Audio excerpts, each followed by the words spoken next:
So yesterday I ended my lecture with an attempt to give you an idea of the proof of Campana-Pound, and I apologize for having rushed. So I think it was a bad idea even to have started. So I plan to go back to that proof tomorrow and try to explain it in more details. But today, so I'll do it tomorrow because today the topic of this lecture is completely different. So the aim of today's lecture is to give you a crash course on the minimal model program. So for those that already know about the minimal model program, this is going to be a very boring lecture. But my goal is for those that are not acquainted with the minimal model program, to have some idea of what it does. So I will not. So this is a very technical subject, and I do not intend to get anywhere into the proofs. But I just want to give you an idea of what it is about. So let me start by recalling the lectures from the first week about the minimal model for surfaces. So this is an old classical subject. So the idea is that when you have say a smooth surface, you want to find a birational model. So a birational surface in the same class of S, which is as simple as possible. So of course, if you blow up a point, you get another surface that is birational to the original one, but in a sense, this is more complicated. So what you want to do is you want to do the inverse process. You start with a surface, and then you check whether this is the blow up of some other surface, and if so, then you perform a blow down. And it turns out that whenever you have a morphism between a birational morphism between smooth surfaces, it always factors through a chain of blow-ups. So this is the only thing that can happen for surfaces. And so let me start by the classical scheme of the MMP for surfaces. So let's say you start with a surface. For me, surface is always a smooth projective surface, S. And then you ask if it has -1 curves. So does S have a -1 curve? So you ask this question, and then if the answer is no, well, then you stop, and this is a minimal surface. So it's the simplest representative in the birational class of S. So you stop, and you say that S is a minimal surface.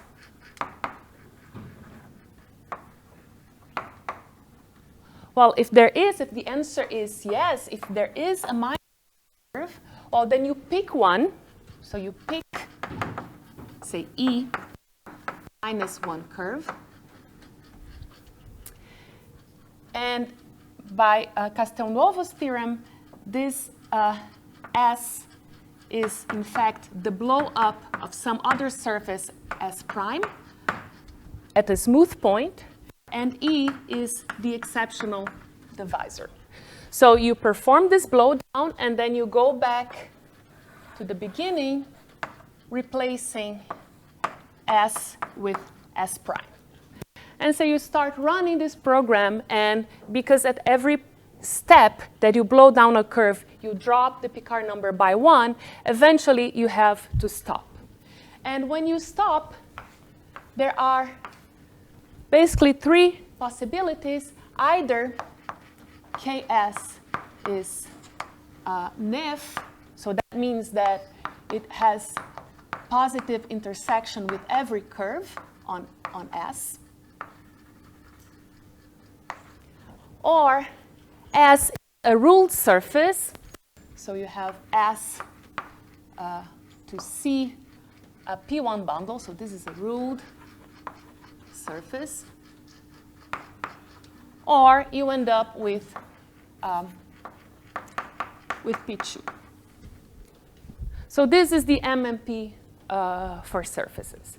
Now this is the, maybe there's, oh yes, there's, let me just point out, right, so this is the classical MMP for surface, and I think what Francesco did in the first week was to explain this program, but now from a modern, in the modern language, the minimal model program. So instead of looking for -1 curves, everything is going to be done in terms of the sign of the canonical class.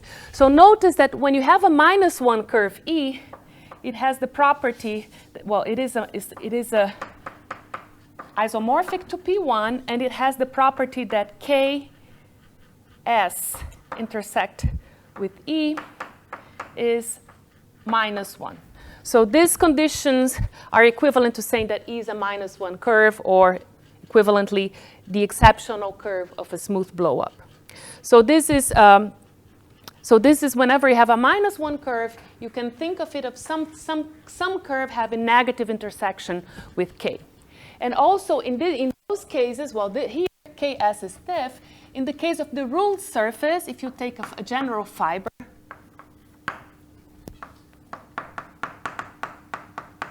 then again, it is a P1, and it has intersection. So F will have intersection -2 with the canonical. And in this case here, if you take a line inside the P2, again, it is isomorphic to P1, and it has intersection -3 with the canonical class. So let me just emphasize this. And now the idea of the minimal model program is to replace this step here by something that has to do with the numerical property with respect to the canonical class. So let me state, I think Francesco finished the course with the cone and the contraction theorem. So let me state it here, and probably I will want to keep it for a while, because we are going to work out successive generalizations of it. So I think this is going to be enough. So cone and contraction theorems. I'll state them as a single theorem. So let me be careful here with the hypothesis, and I will be erasing and replacing hypothesis here. So for the moment, we are working with surface. So let's start with S, smooth projective surface.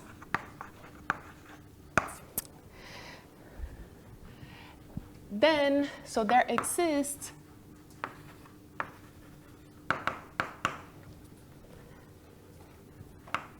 a countable set. So inside the Morricone, so let me recall that the Morricone of X, so this is the space, you can think of this as the space of curves or divisor, because we are still on a surface, modulo numerical equivalence, and this is the cone generated by effective curves. So there is a countable set of rational curves, of classes of rational curves.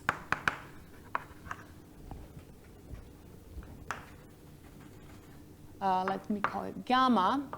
The rational curves C.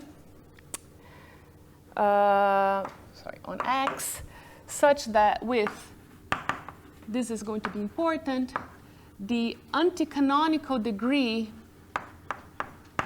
of these rational curves is at most 3.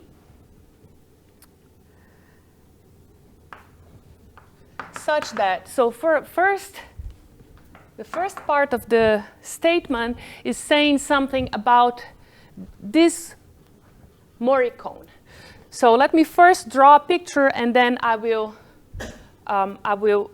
phrase the statement. So inside the Morricone, so the Morricone lives inside the, well, I will view this as a space of cycles, modulo numerical equivalence, because I want to generalize it to higher dimensions. So this cone So this vector space is cut by this hyperplane given by the intersection with the canonical class. So this is a hyperplane, and there is the side of the space where this is negative and the size where it is positive.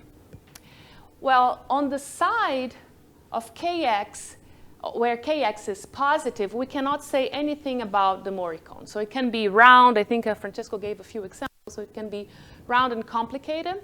But on this side of the hyperplane, it turns out that locally it's a finite cone. So maybe there are some accumulation points toward this hyperplane, but far from this hyperplane, if you move epsilon from this, you get finitely many extremal rays which generate the cone. So this is the picture. And these rays here, these rays are precisely generated by those rational curves. So these are the extremal rays of the cone on the negative side of K. And so let me state this. So the Mori cone of curves, modulo numerical equivalence, can be written as the positive part. So this is the part where Kx is greater or equal than 0, plus the negative part is generated by those rays, plus sum for C in this countable set gamma of the ray defined by these curves. There is something more to this statement that I'm not stating, which is actually that the only accumulations point that you can get are on this hyperplane. But I will just, this is not going to be so important for us. So we have this. So this is known as the cone theorem. And the contraction theorem says that you can contract these extremal rays in the sense that you can get a morphism to say a normal, in this case, to a smooth variety, which contracts is exactly the curves whose classes lie in this ray. So this is the contraction part of the theorem. So there is, so for every curve in this countable set, there exists a morphism phi r. Well, let me call this ray R. There is a morphism from X to Y. So this is a morphism with connected fibers.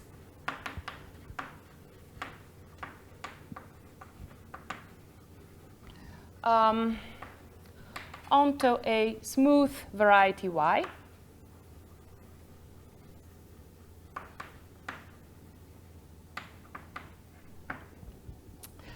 With the property that the only curves that it contracts are the ones that are numerically proportional to C, such that for every curve on X, here by curve I mean an irreducible curve, it gets contracted, C prime gets contracted to a point if and only if its class lies in the ray R. Okay, so this is the content of the cone and contraction theorem. And in the case of surfaces,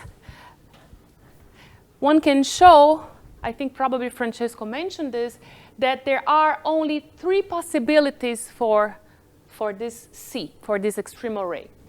These are exactly these 3 possibilities that I highlighted here. So either, and you see that the intersections are, so here are the -1 curves. So we have intersection 1 with the anticanonical.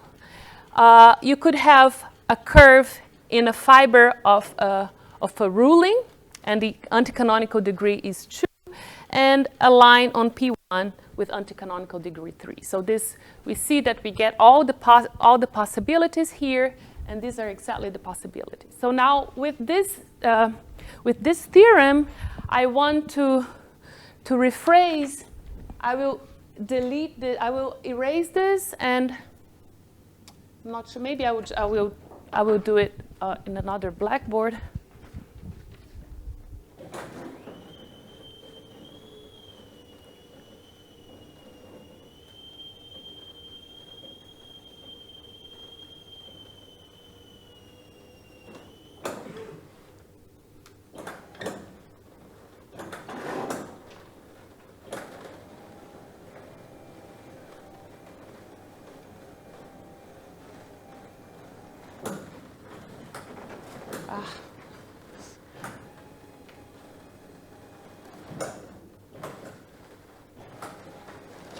Okay, so now I will rephrase this MMP. So now let's say modern MMP for surfaces, which is just a sort of a rephrasing of that one, but with the advantage that the way that we formulate it now can be easier generalizable to is easy to generalize to higher dimensions. So you start with a surface with a surface X, and then you ask the question. So you start with this, and then you ask the question: Is the canonical class NIF? And if the answer is yes, then you stop. And this is called a minimal model. So X is a minimal model. Now, if the answer is no, then you pick an extremal ray. So we pick R Kx negative extremal ray of the Murray cone.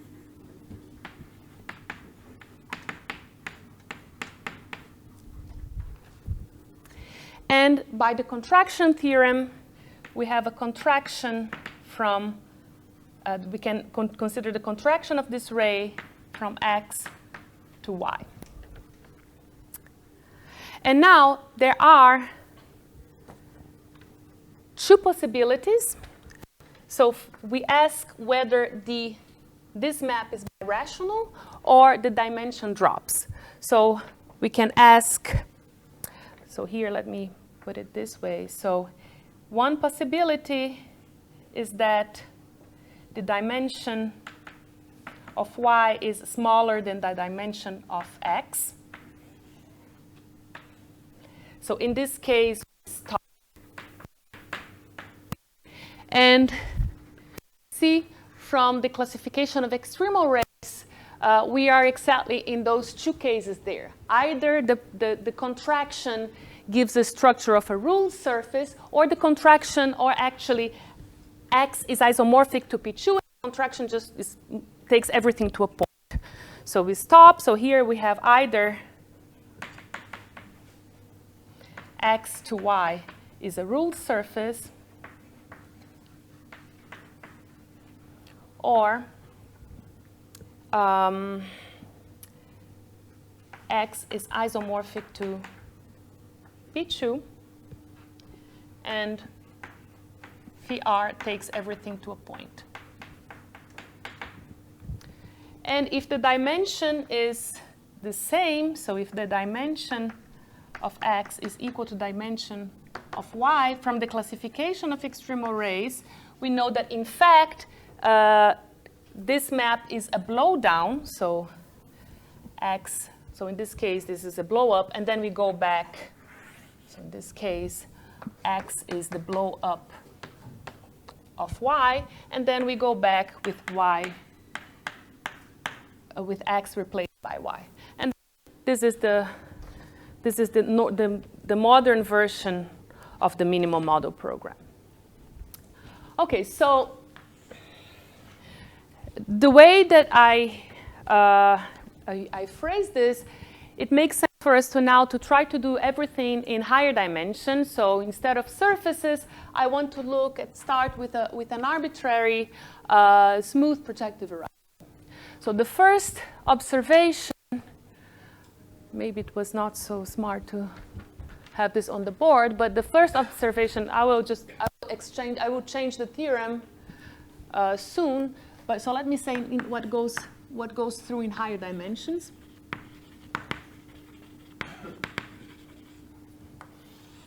So first of all, we are no longer now, we cannot intersect two divisors. So now really we have two different vector spaces. So we have a vector space of one-dimensional cycles, modulo numerical equivalence, and the space of divisors, modulo numerical equivalence. And so these are dual vector spaces.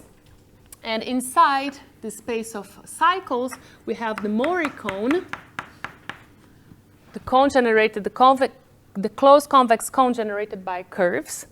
And this is going to be dual to the NIF cone of X. So the NIF cone is by definition the cone generated by divisors, the closed convex cones of divisors that have positive intersection with every curve. So now we have, and here we have an intersection. We have an intersection of curves and divisors that makes these dual vector spaces. So now the cone, when I put the blackboard down, I will make the appropriate changes. But let me just say here that cone and contraction theorems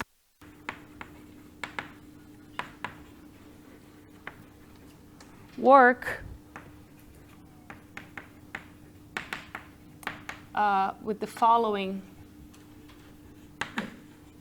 adjustments.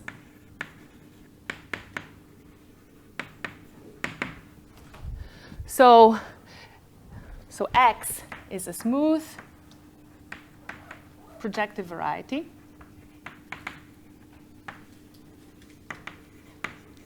So the first change, let's see, well, it's on the bound on the anticanonical class. So here, X now, instead of being a surface, is a smooth projective variety. But now the bound on the anticanonical degree is as follows. So K minus Kx dot C is between 1 and dimension of X plus 1 instead of 3. The structure of the cone is exactly as in the surface case. And the contraction theorem works. The only difference is that now Y need not be smooth. So Y, in principle, for the moment, Y is just normal. And now I want to give you an example to show that there are examples where Y is not smooth. So this is a good example to keep in mind.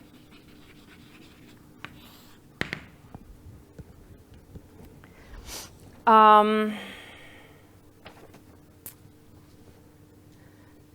I want to say this now? Well, let me leave this here for the moment, and let me just work out this example. So let me start. Let's see. Let me start with a P2, and I will consider the Veronese embedding, the second Veronese embedding into a P5. And here I have the image. So this is the Veronese surface. Now I will embed this P5 linearly in some P6, and I choose a point P not in the hyperplane, and I consider the cone with vertex P over the Veronese surface. So this, I will call this Y. So Y is the cone with vertex P over the Veronese surface in P5. And so this is a threefold inside P6, and it's obviously singular at the point P. Okay, now let me give you some exercises.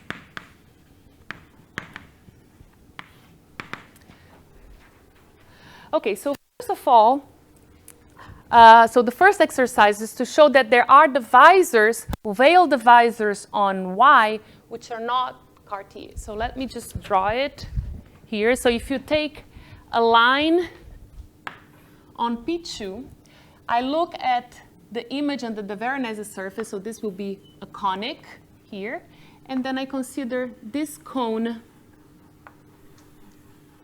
the cone over this conic with vertex P. So this is my divisor D. So the D is the cone over P with vertex P over the image of a line. So the first exercise is to show that D is a Weyl divisor on Y,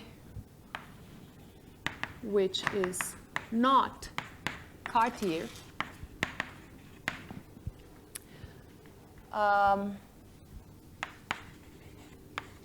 But 2 times D is Cartier. So the second statement is easy because 2 times this divisor is linearly equivalent to a cone over the image of a conic. But now the conic here is exactly the hyperplane section, the pullback of the hyperplane section under the Veronese embedding. So 2 times D is linearly equivalent to a hyperplane section of this Y. So this is obviously Cartier. And to show that the D itself is not Cartier, there are many ways. One way is just to look really at a neighborhood and work on a neighborhood of this point. So this is the first exercise. And the second exercise is to show that, in fact, the divisor class group of Y is cyclic generated exactly by this divisor D. And this is an interesting computation to compute the canonical class of Y. And as a Weyl divisor, this is exactly equals to minus 5D. So there are many ways to do this computation. So let me just give you one hint, is to use the adjunction formula. And knowing that if you look at this surface, let me call S the image of the Veronese surface. So if you look at O Y OSS, this is isomorphic. The normal bundle of S is OP2, 2. And so this is easy by construction. And what else? And the adjunction. So this is one way to compute this canonical class here. But there is another way, and this is going to be useful. So we have this Y, and now let's resolve the singularity. Let's blow up the point P. So when I blow up the point P, so the point P is replaced by an exceptional divisor, which is exactly parametrized by the lines through this point. So we have the exceptional divisor E, which is isomorphic to P2. So this resolves, and let me call this X. Now this resolves the singularity, and the third exercise, which is really an observation, is that X is smooth. Whenever you blow up, maybe the exercise would be a more general thing. Whenever you blow up the cone over a smooth variety, the resulting variety is smooth. So we have a smooth variety, but here, in fact, if you work out, and so in fact, X is isomorphic to the projectivization over P2 of the vector bundle O plus O minus 2. And this is just looking at the blow-up of P6 at the point and restricting to the strict transform. Now, this is the variety that we are interested in. So this variety here, so if I realize this as a projectivization of a vector bundle, it admits a map to P2. Let me call this pi. So let me call this one phi, and let me call this one pi. And so what we see is that the Picard number of X is 2. So you can see either from this blow up or from this realization of, as a projectivized vector bundle. And moreover, so now we are interested in inside the space of 1 cycles, we are interested in understanding the Morricone. But in this case, given this realization, it's very easy to get the Morricone. I have here 2 morphisms with connected fibers. The fiber over this one, let me call this F. So this is a fiber of this P1 bundle. And I also have a fiber here, a line, say a line E, on the exceptional divisors. And it's easy to check that these are exactly the generators of the Morricone. So I have 2 extreme arrays, and one of them give me a fibration to P2, and the other one gives me this contraction to a singular point. And now I want to compute the canonical class intersected with this curve. So for the F, which is in a fiber of the P1 bundle, one can easily compute that this is just minus 2, just because the F has trivial normal bundle. And now what is going to be interesting is the other one. So now we want to compute Kx dot E.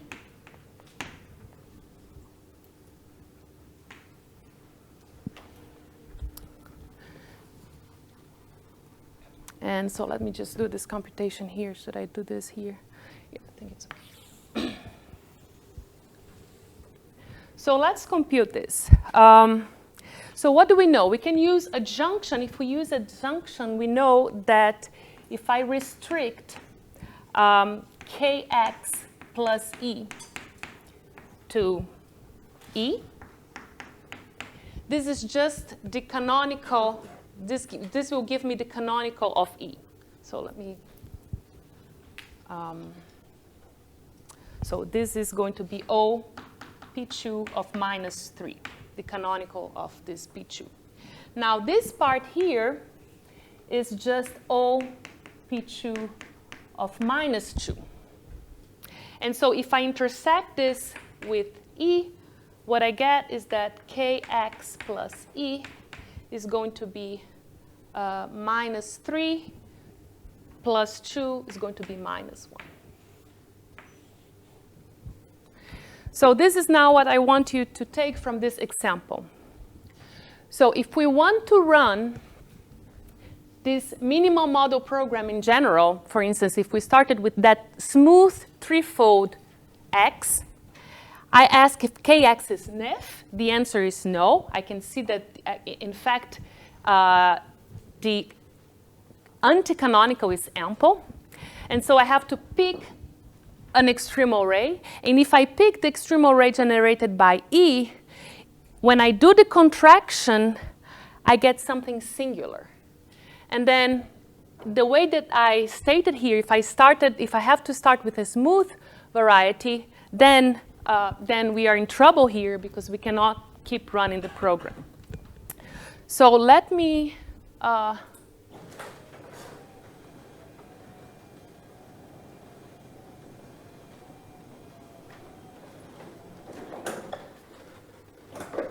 So first of all, let me fix this statement here according to what I said there. So if we start with a smooth projective variety,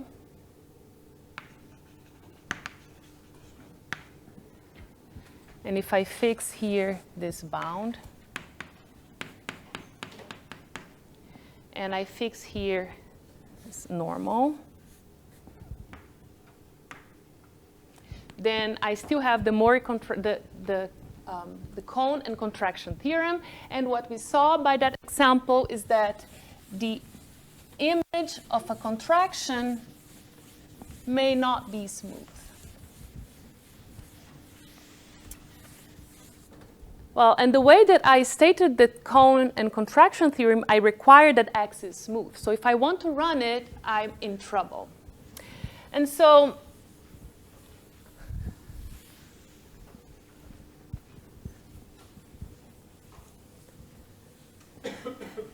this is what people learned working on the minimal model program, learned very early, that it is unavoidable to deal with singularities.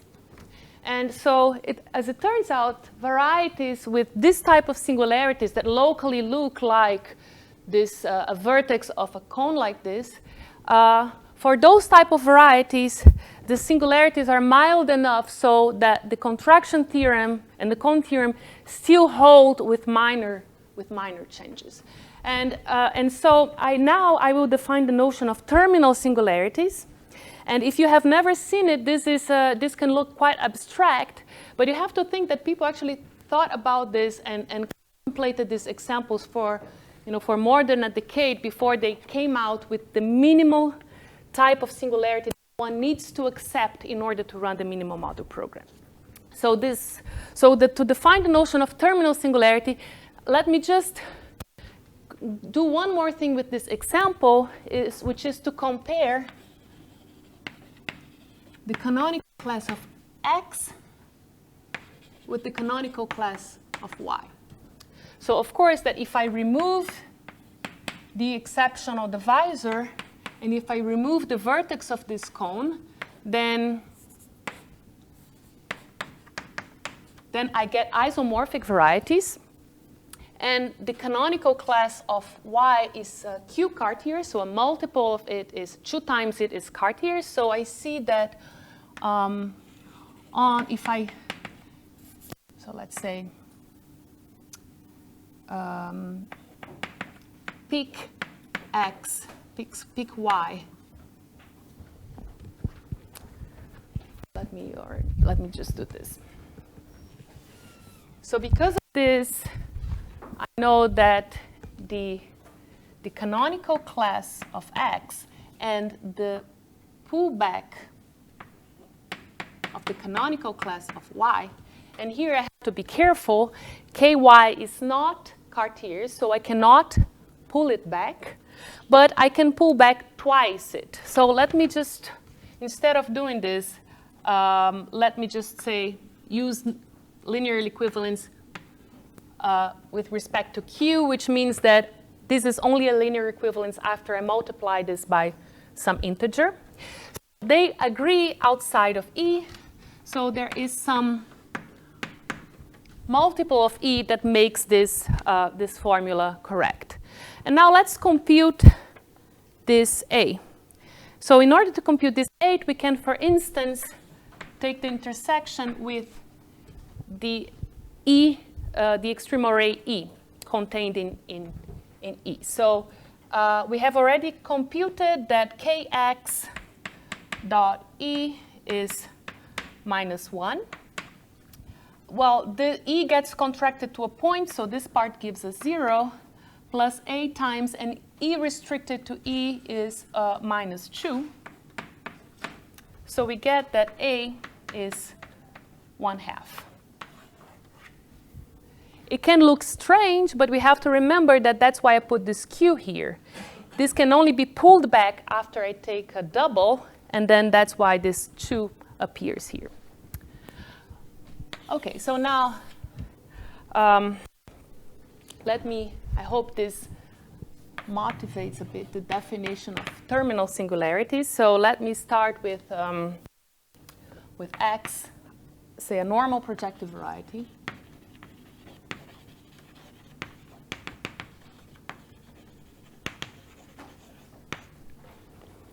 And let's suppose that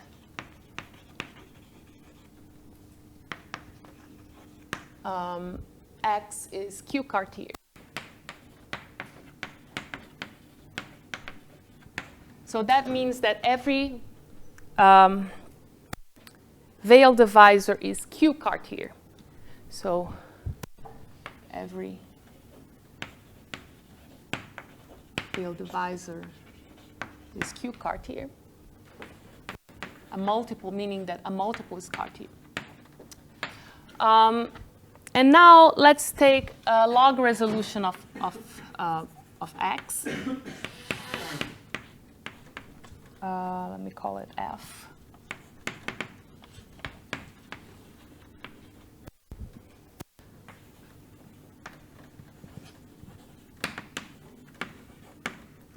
So this means that X prime, X tilde is smooth. This is a smooth. This is a it's a projective birational morphism, and the exceptional divisor. So in particular, the exceptional divisor of F is a simple normal crossing divisor.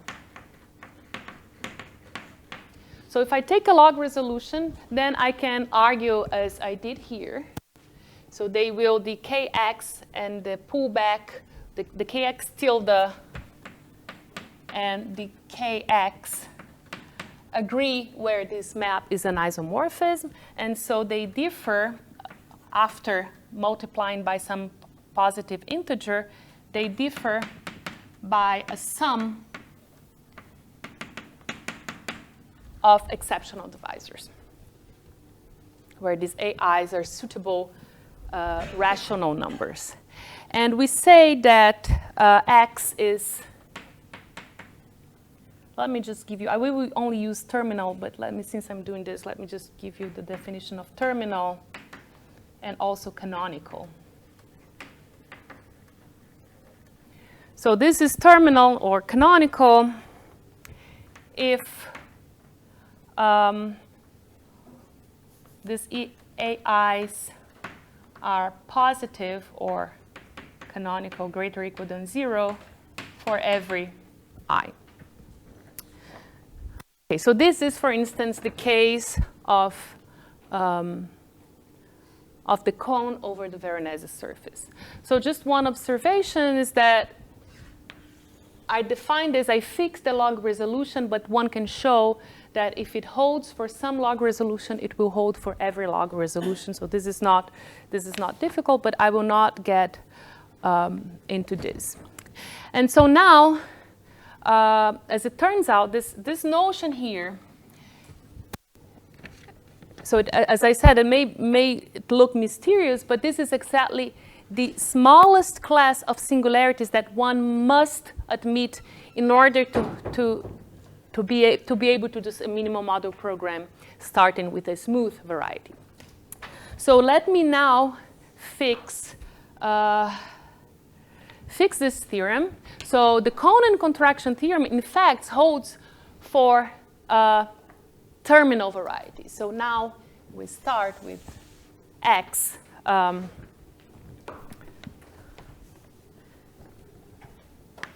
X Q factorial and terminal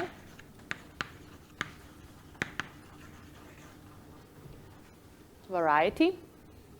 The same thing holds. The only thing that I need to change here is this here. I think here I have to put 2 times the dimension of X.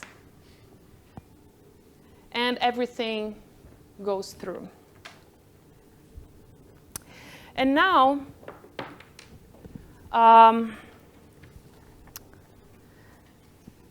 there are, let me just tell you what are, so now remark facts.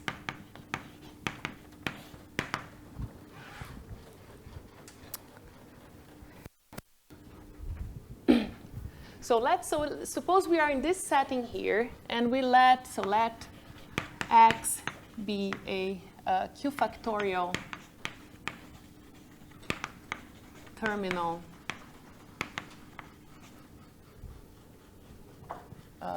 projective variety.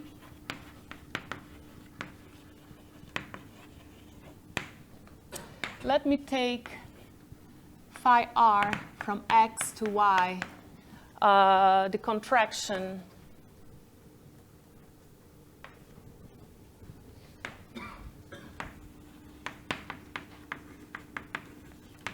of a kx negative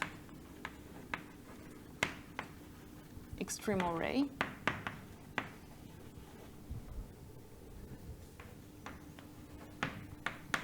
Then there are three possibilities.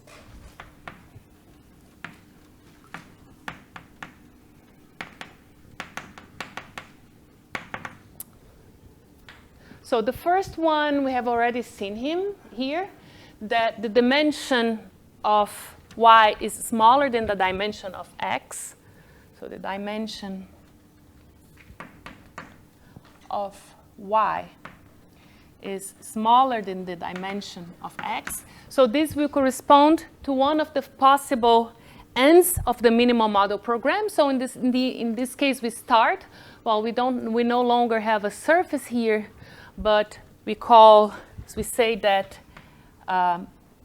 x to y is a Mori fiber space.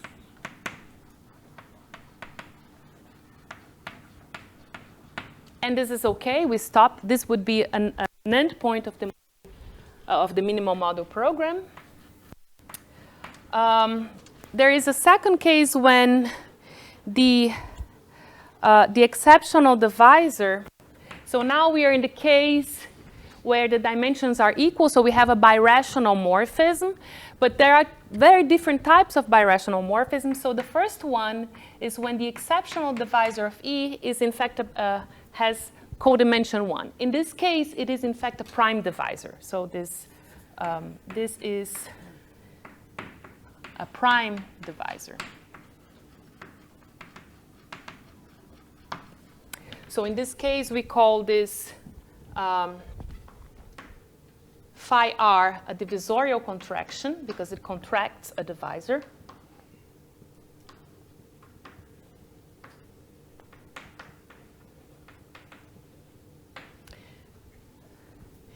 And now this is a theorem that in this case, the y itself is again q factorial and terminal. So in this case, y is q factorial and terminal. And so we can again apply the contraction theorem. And so in this case, we can keep running the minimal model program. And then there is a third case when the codimension of this exceptional locus is at least 2.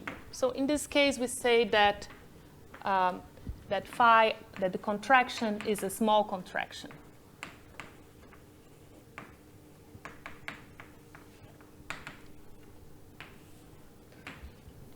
And then we are going to see what happens in this case.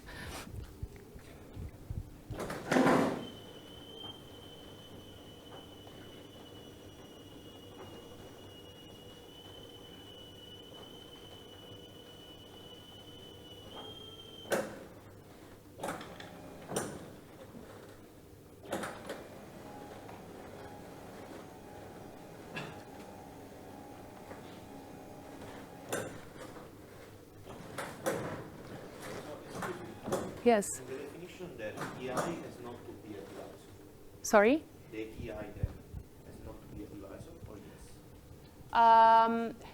or It is in divisor. So when I say a log resolution, one of the conditions that the exceptional locus is a simple normal cross in divisor. So I'm only looking at those.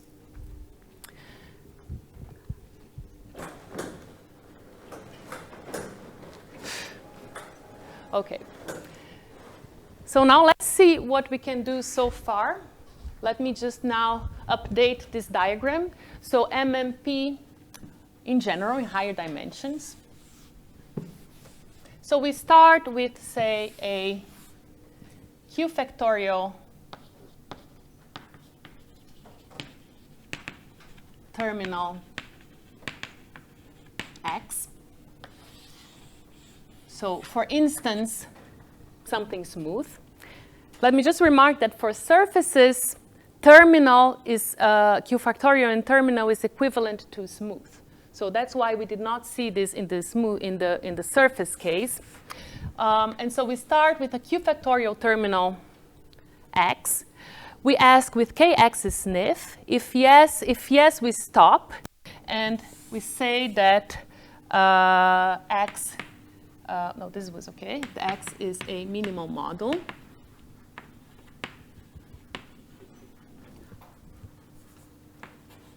If not, then we pick a Kx negative extreme array. So there is one by assumption. And we look at the contraction. Now, probably I will need a little bit more space here.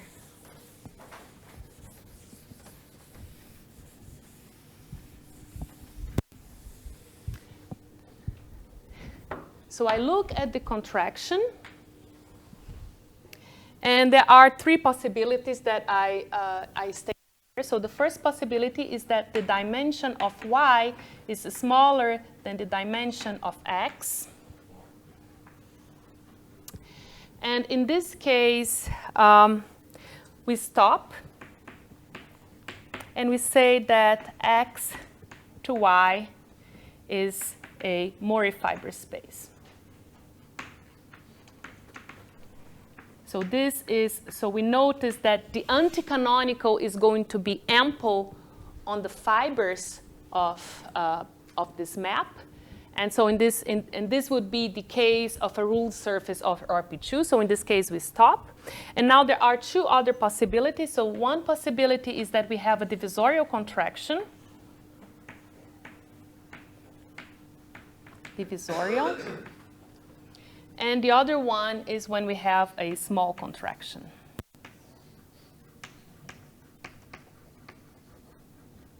Now, in this case here, I just told you that the y, so we have this divisorial contraction, and I just told you that the y is again Q factorial and terminal. So we can go back to the beginning, replacing x by y. And then we can, again, start with the question and run the minimal model program. So let's ignore this case for this moment. So whenever I do this, notice that the Picard number of y is the Picard number of x minus 1. So the Picard number drops, and then we hope that eventually we have to stop. But now we have to understand what happens in this case.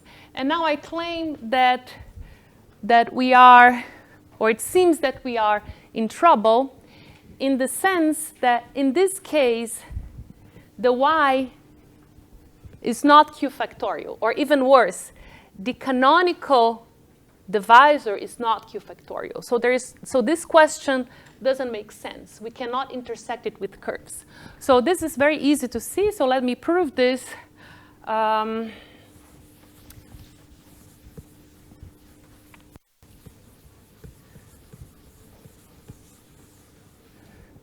So claim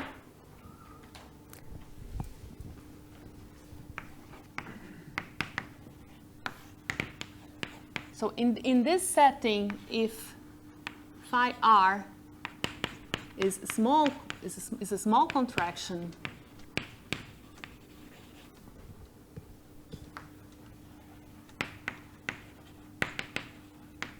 then the canonical class of Y is not Q Cartier.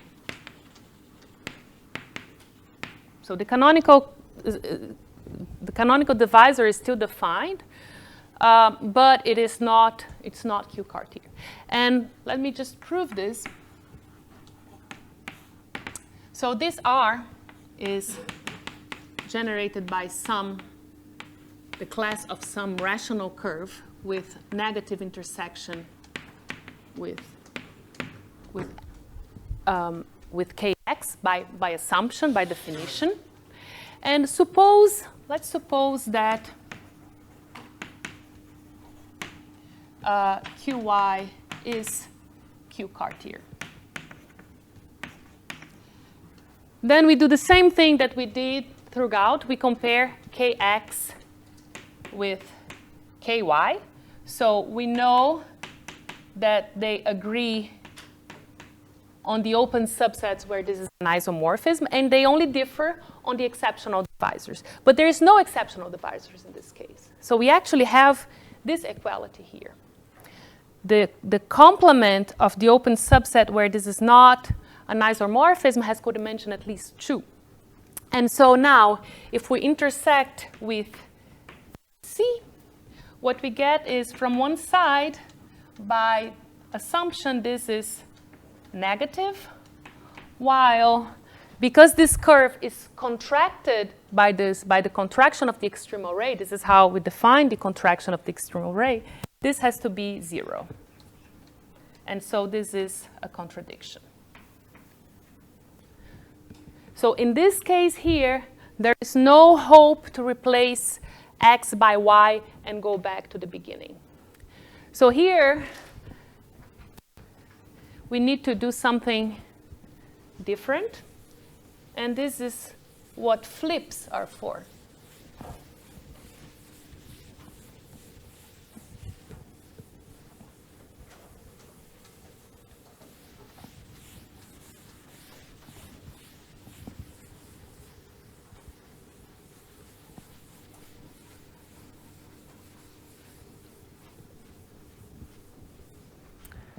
So let me define what flips are, and then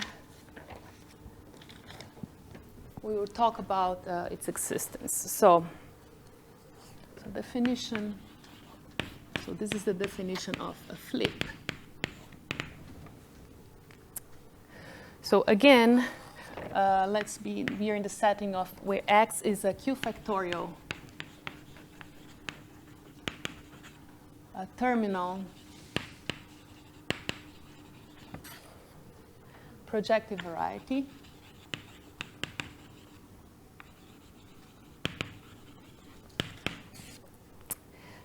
We have R kx negative, so R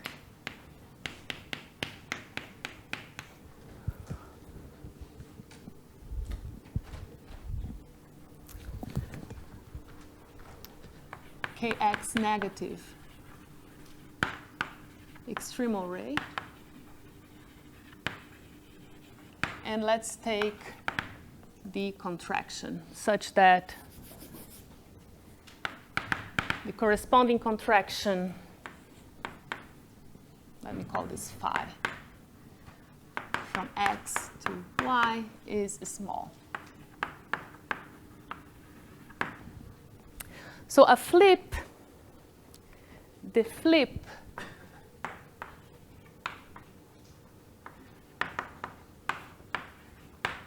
of phi is a commutative diagram as follows. So we have here x to y. This is phi. So this is what we want to, let me say it in words, and then I will write down precisely. What we want to do is, instead of contracting this extreme array, contracting the locus of curves in this ray, we saw that we cannot do this. So we will, instead of contracting it, we will replace it. We will do some sort of birational surgery, and we are going to replace it by some other small subvariety for which now the canonical is positive. So the flip is a diagram like this. So this is a birational. These are birational morphisms. This is a birational map. And the conditions that we want are such that, so we want that x plus is q factorial and terminal.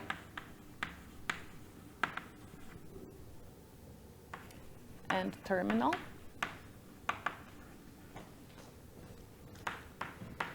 Two, we want that the exceptional locus of phi plus, again, has codimension at least 2 on x plus.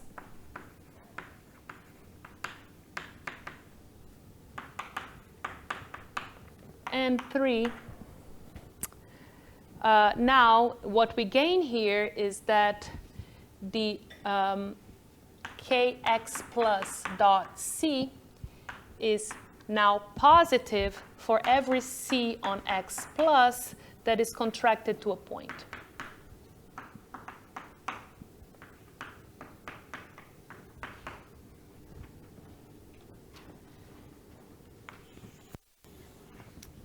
And so instead of contracting the bad locus, the sort of bad locus, or the negative locus, we replace it by a locus where the canonical is positive. So this is it's a different thing that we want to do. And let me just remark that in this case, if the flip exists, then in fact the Picard number of x plus is equal to the Picard number of x. And it is a very important theorem that was a consequence of a series of works by many people, but let me just state the final result. So this is BCHM, which stands for, let me just write this, Birkar, Cassini, Haken, and McKernan, that prove that flips exist. Flips always exist in any dimension.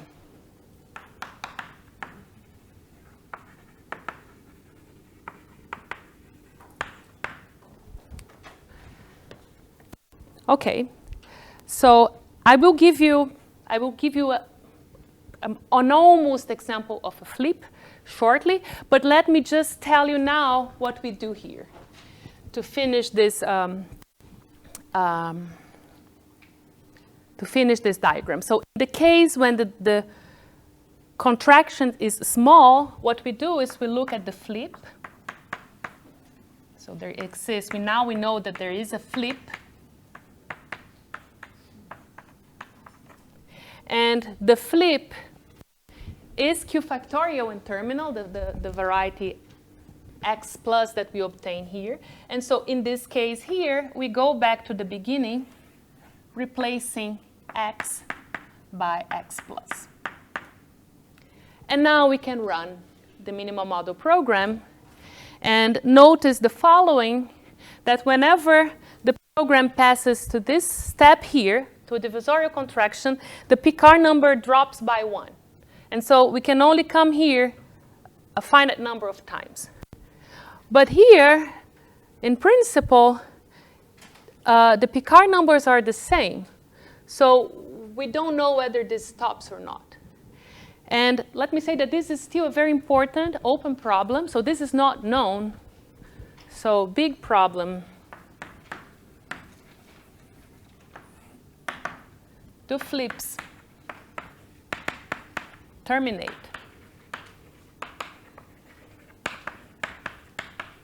And as I said, this is not known in general.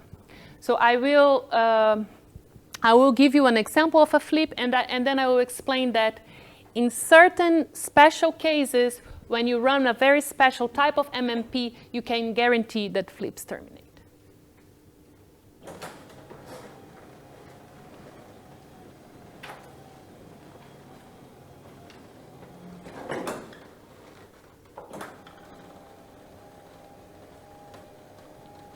So I will now give you, let me put it this way, a local example of a flip. So the simplest example of something like a flip is not exactly a flip, it's what is called a flop, the Atiyah flop. That is very easy to describe. So let me describe that and then tell you how to construct an actual flip.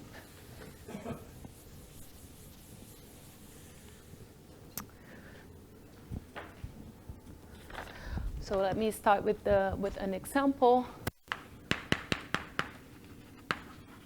of a flop.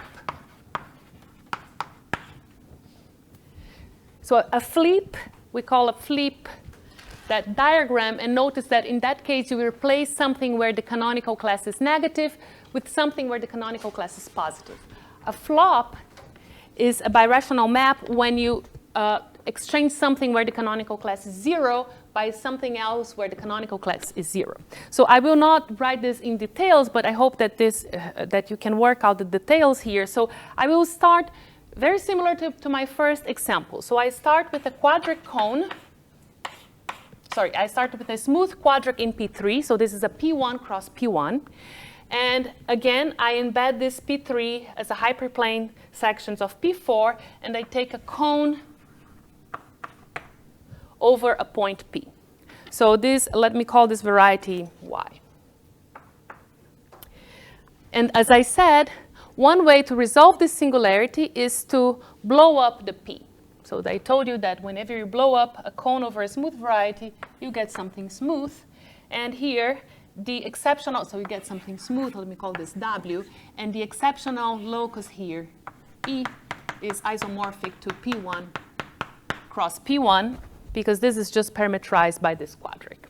So this is one way to resolve this singularity. But this is not the only way to resolve this singularity. Let me tell you 2 other ways that you can resolve this singularity. So we have these rulings here on the quadric, and then you can take, let me take a ruling, and let me look at the plane given by this ruling, and then I can take another ruling here, and again take the plane given by this ruling. So this divisor are, again, they are not Cartier divisors. You can do this exercise. So these are not Cartier divisors. And so what I will do, let me give names to those. So let me call this H1 and H2. And so what I can do to resolve this singularity is to blow up H1. So usually when you blow up a Cartier divisor, you get an isomorphism. You don't change anything. So outside P, you are not going to change anything. But as I said, this divisor here is not Cartier at the point P. So when you blow up, and I think this is a very useful computation. If you write down the equation of this cone and you write down the equation of the blow up, you will see this explicitly, that what happens here is that when you do this blow up, you get a P1 over this point. So we have something that is an isomorphism outside the point, and there is an L1 here that appears, this is a P1 that appears as an exceptional locus over P1. And then of course, because of the properties of the blow-ups, they factor, this map factors, and I can do the same thing for the blow-up of H2. Again, I get an L2 here over the point, and elsewhere I have an isomorphism, and this factors through this point. These are smooth varieties. Let me call this one X and this one X prime, or X1 and X2. So X1 and X2 are smooth. They are isomorphic in codimension 1.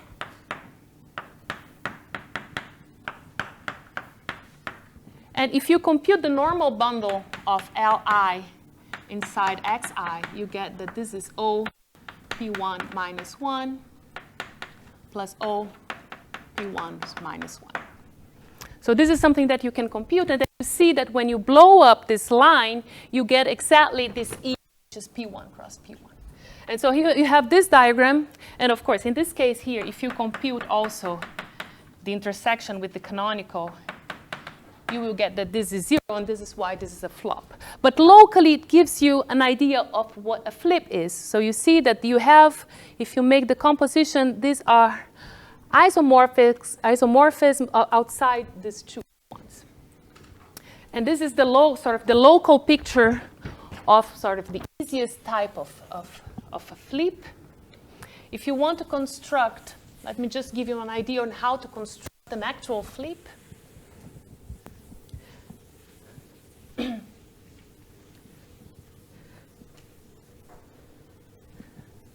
So it is possible that from this example, if you take suitable quotients by some group actions, that you can make this make this a flip. But I think it's actually, there is a very concrete example that I like of a flip, which is a toric, it's a toric construction, so it's actually easy to carry out, which is the following. So let me, so this actually, I'm going to give you the anti-flip in the sense that I will start with the x plus. So the x plus is going to be the following. So I start with a P4. Yes, let me start with a P4, and I will blow up P4 in 2 points. So this is the toric variety. And if you compute the extremal rays, you will see that one of the extremal rays is actually the strict transform of the line through these 2 points. And you can contract, let me call this x plus. And you can contract this L. So this can be, everything can be done in the toric setting here. So you have this, and again, if you compute the normal bundle of, so now if you compute the intersection with the canonical class, you will get that this is going to be 1. So this is not a k-negative extreme array. This is going to this is what appears on the other side. And if you compute the normal bundle, this is going to be O1 to the power 3. Again, you can blow it up. So you get a variety here, and over this P1, you get an exceptional locus, which is P1 cross P2. And then you can blow this down on the other direction to our, what will be the X. And this X is going to contain a P2. And the lines on this P2 are precisely, if I take a line here, this is going to generate the k-negative extremal ray.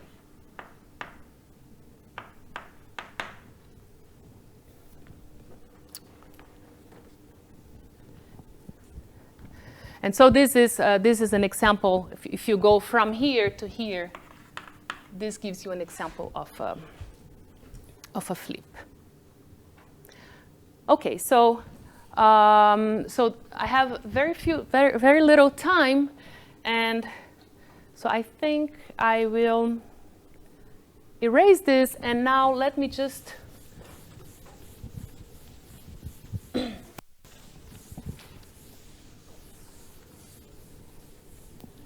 tell you what is the MMP with scaling, which is the one that makes the MMP work in some cases.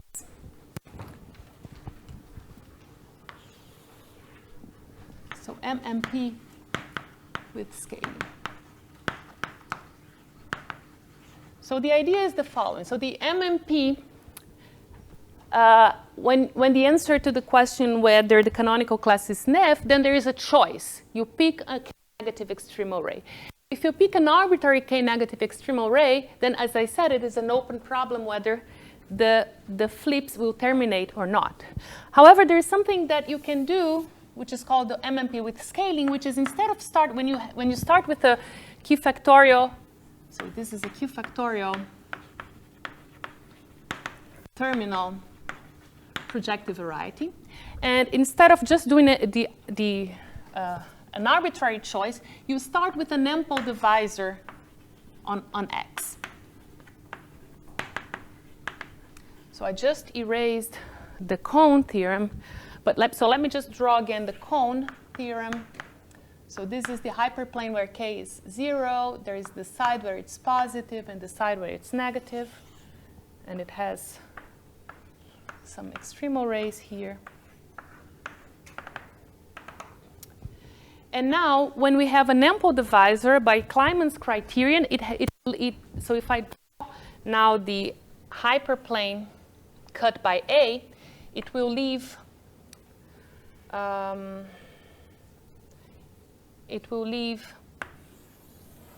so this is A.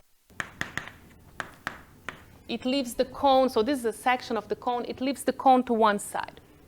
And so what we do now is, instead of picking any k-negative extremal ray, we will consider the hyperplane given by kx plus ta.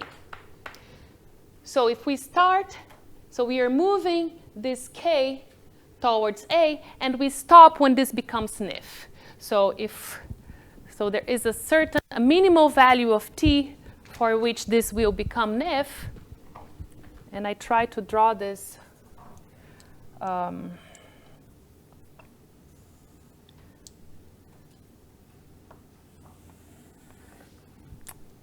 me do this. So this is kx plus some t naught a, the first t for which this becomes nif. So if this becomes nif, so if this is the minimum, it will have actually 0 intersection with some of these extremal rays. And now you are only allowed to pick an extremal ray on this blue hyperplane. So you only, so pick a k-negative extremal ray on this threshold hyperplane.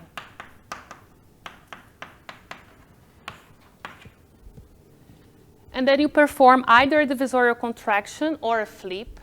And then you look at the push forward of this divisor A. It will no longer be ample, but it will be still such that this divisor is nif. And then again, you can look at the next threshold, and then always choosing the extremal ray in this threshold hyperplane. So if you look at this, and then you continue. Then, well, there is something to check here that this makes sense after you push forward, but this can be done. And the theorem of BCHM is that theorem of BCHM is that MMP with scaling terminates in the following cases.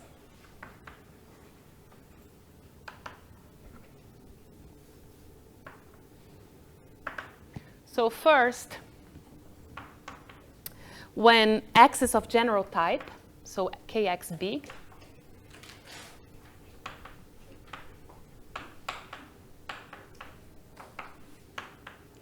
or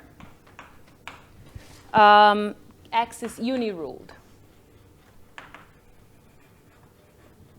i.e. Kx not psif. So in these two cases, if you run MMP with scaling, then the process terminates. So there are some